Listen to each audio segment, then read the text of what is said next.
கோவக்காய் கட் பண்ணி வைத்துக்கலாம். ஒரு பேன்ல எண்ணெய் ஊற்றிக்கலாம். கோவக்காயை நல்லா வணக்கி எடுத்துக்கலாம். ஒரு தோல் நல்லா துருங்கி வரைக்கும் நல்லா குக் பண்ணிக்கலாம். நல்லா குக் ஆயிடுச்சு, தனியா எடுத்து வச்சுக்கலாம். கிராம்பு சேர்த்துக்கலாம். வெங்காயம் சேர்த்துக்கலாம். இஞ்சி பூண்டு பேஸ்ட் சேர்த்துக்கலாம்.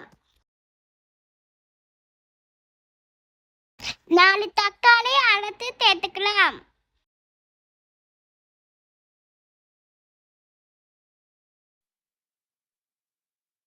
மிளகாத்தூள் 1 ஸ்பூன், மல்லித்தூள் 1 ஸ்பூன், 1/2 ஸ்பூன் மஞ்சத்தூள்,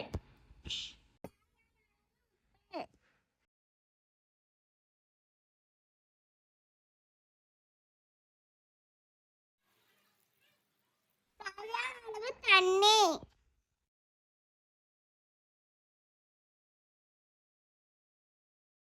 வறுத்த கடலை நல்லா அரைத்து எடுத்துக்கலாம். அடுத்த கடலையை குழம்புல சேர்த்துக்கலாம். நல்லா கலந்து விட்டுக்கலாம். ஒரு கொதி வந்துடும் கோவக்காயை சேர்த்துக்கலாம்.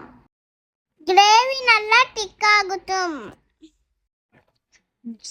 கோவக்காய் கிரேவி ரெடி.